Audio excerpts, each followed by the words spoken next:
টি-20 বিশ্বকাপের ভেন্যু পরিবর্তন ইস্যুতে এখনও নিশ্চুপ আইসিসি। পিসিবিতে আনঅফিসিয়াল চ্যানেলে সমঝোতার প্রস্তাব, ভারত না যাওয়ার সিদ্ধান্তে অনড় বোর্ড। আইপিএল না নিলেও মোস্তাফিজকে লোফে নিল পিএসএল। ফ্র্যাঞ্চাইজ আসরটিতে নাম তালিকাভুক্ত করলেন কাটার মাস্টার। সম্মান ও নিরাপত্তা পেলে আপত্তি নেই বিসিবির। দেশ জুড়ে এত আলোড়ন হলেও প্রভাব নেই মুস্তাফিজের জীবনে। পরিবারের সঙ্গে ফুরফুরে আছেন কাটার মাস্টার। আইপিএল নিয়ে ভিন্ন ভাবনায় তরুণ ক্রিকেটাররা। অ্যাজ এ ক্রিকেটার এই ক্রিকেট খেলাটাই আমার কাজ, এবং আমি যে জায়গাতেই খেলবো এনজয় করার চেষ্টা করব। টিম আসলে কোনো সমস্যা না। খেলার মাঠের রাজনীতিতে সরগরম দেশ। মোস্তাফিজ ইস্যু ভারতের সঙ্গে অর্থনৈতিক সম্পর্কে প্রভাব ফেলবে না, মন্তব্য অর্থ উপদেষ্টার। ভারতের শুভবুদ্ধির আশা ফজল কবিরের। এবং একদিন বিরতি দিয়ে আবারও মাঠে গড়াচ্ছে বিপিএল। প্রথম জয়ের খোঁজে ঢাকার মুখোমুখি নোয়াখালী। টানা হারে ক্লান্ত ক্যাপিটালস। চট্টগ্রামের প্রতিপক্ষ সিলেট টাইটান্স। এখনও আইসিসির জবাবের অপেক্ষায় বাংলাদেশ। বিসিবির চিঠির বিষয়ে এখন পর্যন্ত আনুষ্ঠানিক কোনো কিছুই জানায়নি ক্রিকেটের নিয়ন্ত্রক সংস্থা। আনঅফিসিয়াল চ্যানেলে বিভিন্ন প্রস্তাবের কথা শোনা গেলেও সেগুলো নিয়ে আপাতত ভাবছে না বোর্ড। আনুষ্ঠানিকভাবে কিছু পেলে সরকারের কোর্টে বল ঠেলে দেবে তারা। তবে ভারত থেকে ম্যাচ সরানোর দাবিতে এখনও অনড় অবস্থানে cricket board. ICC BCB online সভার পরই এই বিষয়ে চূড়ান্ত সিদ্ধান্ত নেওয়া হবে বলে জানিয়েছে বিভিন্ন সূত্র।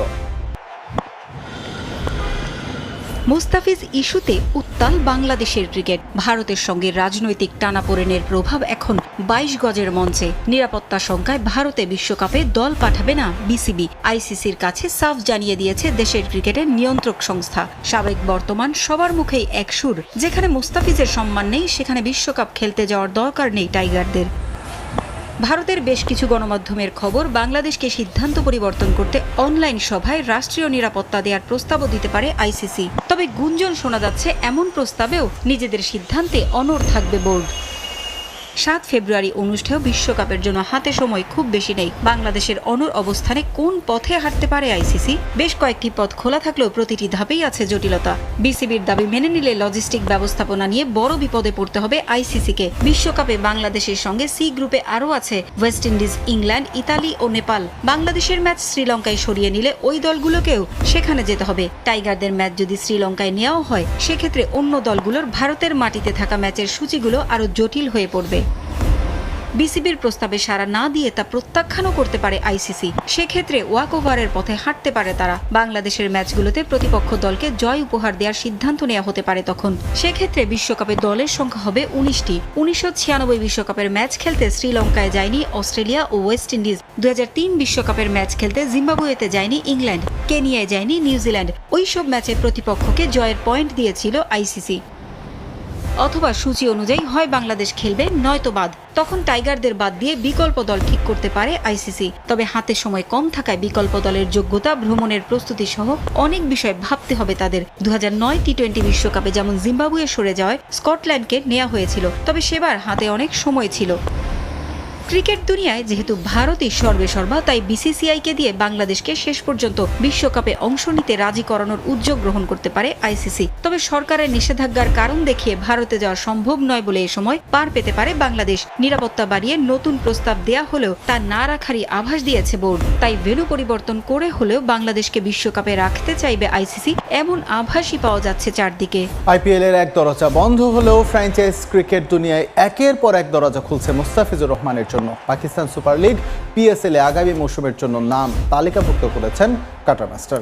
আইপিএল থেকে বিতর্কিতভাবে বাদ পড়ার 3 দিনের মাথায় সাতক্ষীরা সাইনাইটসকে নিজেদের লিগে খেলানোর ঘোষণা দিয়েছে পিএসএল কর্তৃপক্ষ।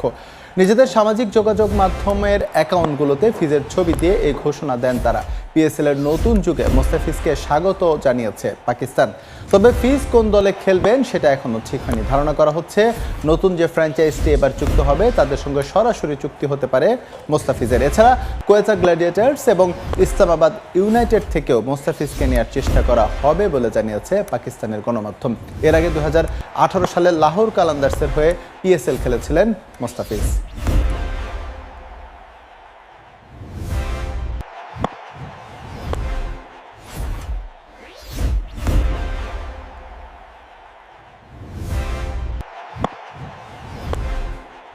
প্রাপ্য সম্মান ও নিরাপত্তা নিশ্চিত করা সম্ভব হলে বাংলাদেশের ক্রিকেটাররা সব ফ্র্যাঞ্চাইজ লিগেই খেলবে। এক্ষেত্রে বিসিবি কখনোই প্রতিবন্ধকতা তৈরি করবে না বলে জানান পরিচালক আসিফ আকবর। তিনি বলেন, মোস্তাফিজ ইস্যুতে ক্রিকেট বোর্ড অপমানিত এবং ক্ষুব্ধ। বাংলাদেশে আইপিএল সম্প্রচার বন্ধে যে সিদ্ধান্ত নিয়েছে সরকার তা শতভাগ সঠিক বলেও মনে করেন আসিফ। রাজনৈতিক ইস্যু তৈরি করে মোস্তাফিজকে আইপিএল থেকে বাদ দিয়েছে বিসিসিআই। ভারতের ক্রিকেট স্পিরিট পরিপন্থী কার্যক্রমে ক্ষুব্ধ দেশটির সাধারণ ক্রিকেট সমর্থকরাই। জল গড়িয়েছে অনেক দূর। ভারত বাংলাদেশ ঘুরে এই সংকট এখন আইসিসির টেবিলে। দুপক্ষের অনড় অবস্থানে আসন্ন টি-20 বিশ্বকাপ আয়োজন নিয়েই বিপাকে বিশ্ব ক্রিকেট। আইপিএল মূল্যায়ন করতে না পারলেও মোস্তাফিজের মতো ক্রিকেটারকে ফাঁকা পেয়ে সেই সুযোগ লুফে নিয়েছে পাকিস্তান সুপার লিগ। এরই মধ্যে কাটার মাস্টারকে নিজেদের লিগে খেলানোর ঘোষণা দিয়েছে পিএসএল কর্তৃপক্ষ। অফিসিয়াল ফেসবুক পেজে প্রকাশ করেছে ফিজের ছবি, যে বিষয়টিকে ইতিবাচক হিসেবে নিয়ে বিসিবি বলছে, প্রাপ্য সম্মান ও নিরাপত্তা নিশ্চিত হলে বাংলাদেশের ক্রিকেটাররা খেলবে সব ফ্র্যাঞ্চাইজ লিগেই। আমাদের প্লেয়াররা দেশ বিদেশে খেলবে, দেশের জন্য সুনাম বয়ে আনবে, রেমিটেন্স নিয়ে আসবে, আর দেশের জন্য তারা একটা শপথ নিয়ে তো খেলে। বাংলাদেশ টিমে খেলার স্বপ্নে তো সবাই খেলে। তো আমরা তো আমাদের প্লেয়ারদেরকে আটকাতে চাই না, কিন্তু আমাদের প্লেয়ারদের সুরক্ষা আমরা চাই, তাদের সম্মানটা চাই, এবং আমাদের যে একটা ফুল স্ট্যাটাস আমাদের আছে আইসিসির, সেটা যেন সমন্বয় থাকে। আমরা একটা পূর্ণাঙ্গ সদস্য আইসিসির, আমরা টেস্ট প্লেয়িং কান্ট্রি, এবং আমাদের সব ফরম্যাটে আমাদের অবস্থান আছে। তো সুতরাং আমরা চাইবো আমাদের প্লেয়াররা সব ফ্র্যাঞ্চাইজি লিগ খেলবে, এবং যেখানে তাদের নিরাপত্তা এবং সম্মান বিরাজমান থাকবে, বজায় থাকবে, সেখানে তারা খেলবে ইনশাআল্লাহ। এদিকে আইপিএল থেকে মোস্তাফিজকে বাদ দেওয়ায় বাংলাদেশে ইন্ডিয়ান প্রিমিয়ার লিগের সম্প্রচার বন্ধের নির্দেশ দিয়েছে সরকার। পাশাপাশি দাবি উঠেছে শুধু টেলিভিশনে নয়, অনলাইন প্ল্যাটফর্ম থেকেও যাতে আইপিএল না দেখা যায় তার ব্যবস্থা করা, যে বিষয়টিকে যথোপযুক্ত সিদ্ধান্ত হিসেবে দেখছে ক্রিকেট বোর্ড। আইপিএল এর সিদ্ধান্তটা সম্প্রচারের সরকারের, তো এটা সরকারের সিদ্ধান্ত, কিন্তু যেহেতু আমরা শকড, মুস্তাফিজ ইস্যুতে আমরা অপমানিত, ক্ষুব্ধ এবং ব্যথিত, বিব্রত, সেদিক থেকে আমরা বাংলাদেশের মানুষের দাবি একটাই, যেহেতু মুস্তাফিজ নেই, আমরা সেখানে অপমানিত হয়েছি। আইপিএল সম্প্রচার চলতে পারে না। নতুন প্রজন্ম দেশের স্বাধীনতা, সার্বভৌমত্ব, মানচিত্র সব কিছু তারা খুব সেন্সিটিভ। তো তাদের চিন্তা মাথায় রাখতে হবে আমাদের, এবং সাধারণ দেশবাসী যারা আছেন তাদের আশা আকাঙ্ক্ষার প্রতিফলন হচ্ছে আজকের এই আইপিএল এর সম্প্রচার বয়কট করা, এবং এটার সাথে আমার সমর্থন আছে। মুস্তাফিজ ইস্যু কেন্দ্র করে বিসিবির ভারতের টি-20 বিশ্বকাপ বয়কটের সিদ্ধান্তে বিপাকে বিসিসিআই। বিভিন্ন মহলে গুঞ্জন, বাংলাদেশ ক্রিকেট বোর্ডকে ম্যানেজ করার চেষ্টায় আছে ভারত। তবে এই বিষয়ে একেবারে অনড় অবস্থানে বিসিবি। ভবিষ্যৎ ভেবে চিনতে আইপিএল এর নাম দেবেন বলে জানিয়েছেন পেসার তানজিম হাসান সাকিব।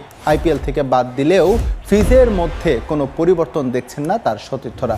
বিশ্বকাপে শেষ পর্যন্ত নিজেদের ম্যাচের ভেন্যু পরিবর্তন হলেও সেখানে সমস্যা দেখছেন না সাইফুদ্দিন সাকিবরা।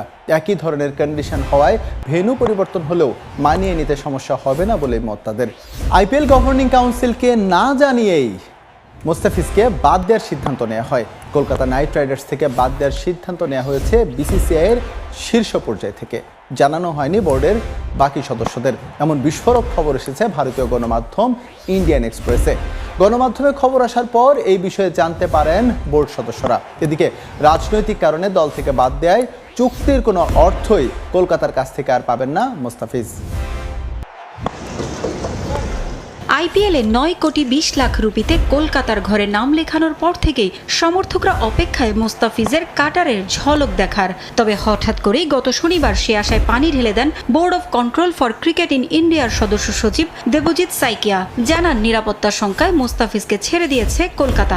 এ সময় ফিজ ইস্যুতে তাকে একাধিক প্রশ্ন করা হলেও নিজের কথার বাইরে কোনো উত্তর দেননি সাইকিয়া। মোস্তাফিজকে ছেড়ে দেওয়ার পেছনে যে রাজনৈতিক হস্তক্ষেপ সেটা ধারণা করা গিয়েছিল তখনই, তবে স্পষ্ট কোনো তথ্য ছিল না। অবশেষে বোমা ফাটালেন বিসিসিআই এর এক বোর্ড কর্তা। নাম প্রকাশ না করার শর্তে ভারতীয় গণমাধ্যম ইন্ডিয়ান এক্সপ্রেসকে দেওয়া সাক্ষাৎকারে তিনি জানান, মোস্তাফিজকে বাদ দেওয়ার বিষয়ে তারা কিছুই জানতেন না, সবকিছুই হয়েছে ওপর মহলের নির্দেশে। মোস্তাফিজকে আইপিএল থেকে বাদ দেওয়ার বিষয়ে আমরা কিছুই জানতাম না। তাকে বাদ দেওয়ার আগে সদস্যদের কাছ থেকে কোনো পরামর্শও চাওয়া হয়নি। সবকিছু হয়েছে অতি গোপনে। গণমাধ্যমে খবর আসার পর এ বিষয়ে জানতে পারি আমরা। এমনকি গভর্নিং কাউন্সিলের সদস্যদেরও জানানো হয়নি।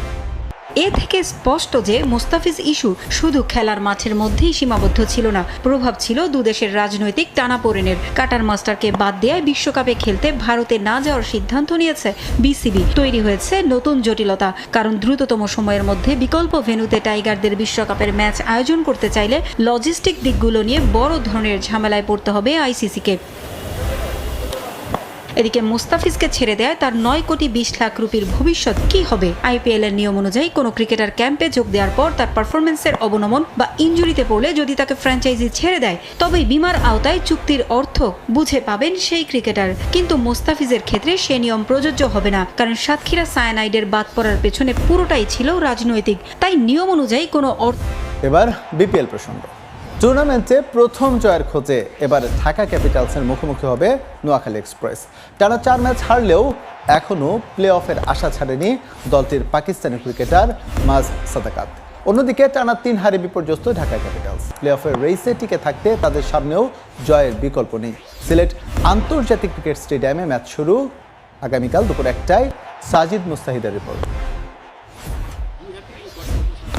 বিপিএলে টানা হারের রেকর্ডটা দুর্দান্ত ঢাকার দখলে। 2024-এর আসরে 11 ম্যাচ হেরেছিল ফ্র্যাঞ্চাইজিটি। সে দলের কোচ ছিলেন খালেদ মাহমুদ সুজন। এবার নোয়াখালী এক্সপ্রেসের দায়িত্ব সাবেক অধিনায়কের কাঁধে। চলতি আসরেও তার দল খুব একটা সুবিধা করতে পারছে না। টানা 4 ম্যাচ হেরেছে নোয়াখালী। সবশেষ ম্যাচে চলতি বিপিএলের সর্বনিম্ন দলীয় রানে অল আউট হয় নবাগত ফ্র্যাঞ্চাইজিটি।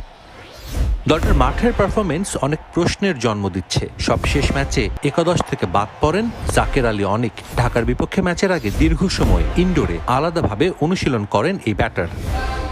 দলের বোলিং এখন পর্যন্ত খুব একটা খারাপ না করলেও ব্যাটিংটাই ভোগাচ্ছে নোয়াখালীকে। সৌম্য নবীরা যোগ দিলেও দলের ভাগ্য পরিবর্তন হয়নি খুব একটা। তারপরও প্লে অফের আশা ছাড়ছে না নোয়াখালী এক্সপ্রেস। আশা করছি নোয়াখালী প্লে অফে যাবে। আমরা পরিশ্রম করছি, আমরা শক্তভাবে ঘুরে দাঁড়ানোর চেষ্টাও করছি। বাকি ম্যাচগুলোতে ভালো খেলে জয় তুলে নেওয়ার চেষ্টা করব। ঢাকার অবস্থাও কিছুটা নোয়াখালীর মতোই। গেলবারের তুলনায় ভালো স্কোয়াড করলেও দলটার তীরে এসে তরি ডুবছে ব্যাটিং ব্যর্থতার জন্য। সিলেট রংপুরের কাছে হারতে হয়েছে শেষ ওভারে। আফগান ওপেনার রহমানুল্লাহ গুরবাজ নিজের প্রথম ম্যাচে ভালো শুরু করেও ইনিংস বড় করতে পারেননি। জাতীয় দলের হয়ে সম্প্রতি দুর্দান্ত ছন্দে থাকা সাইফ হাসান ক্যাপিটালস জার্সিতে প্রতিটা রানের জন্য রীতিমতো সংগ্রাম করছেন। অবশ্য এত কিছুর পরও ঢাকা ক্যাপিটালস প্লে অফের আশা ছাড়ছে না। এখনো অবশ্যই আমাদের অপরচুনিটি আছে। আর আপনারা যদি দেখেন, আমরা আসলে সত্যি বলতে পুরো টুর্নামেন্ট ভালো ক্রিকেটটা খেলছি, হয়তো বা লাকটা আমাদের প্রেফার করতেছে না। এক্সেপ্ট চিটাগংয়ের সাথে ছাড়া আমরা বাকি 3টা ম্যাচ সুন্দর খেলেছি। গত ম্যাচ যদি আপনারা দেখেন, একদম ক্লোজে গিয়ে আমরা হেরেছি। তো যদিও এটা আমাদের জন্য হতাশাজনক, তারপরও ওভারকাম করার যথেষ্ট সুযোগ আছে। তো এখন আমাদের লক্ষ্য অ্যাটলিস্ট টপ 3-4 থেকে কোয়ালিফাইটা নিশ্চিত করা। তো এই লক্ষ্যে আমরা ভাবতেছি। 4 ম্যাচ খেলে 1 জয় নিয়ে ঢাকা ক্যাপিটালস আছে টেবিলের 5ম স্থান। এদিকে বুধবার বিপিএলের দ্বিতীয় ম্যাচে চট্টগ্রাম রয়্যালসের প্রতিপক্ষ সিলেট। বিপিএলে বিরতির দিনে মাঠে ঘাম ঝরিয়েছে সিলেট টাইটান্সের ক্রিকেটাররা। সবার জেতার মানসিকতা কাজে লাগিয়ে ধারাবাহিক জয়ের প্রত্যাশা মেহেদী হাসান মিরাজের। শীর্ষস্থান দখলের লড়াইয়ে সিলেটের বিপক্ষে ম্যাচে বাড়তি গুরুত্ব পাচ্ছে চট্টগ্রাম রয়্যালসের কাছে। ম্যাচটি শুরু হবে সন্ধ্যা 6টায়।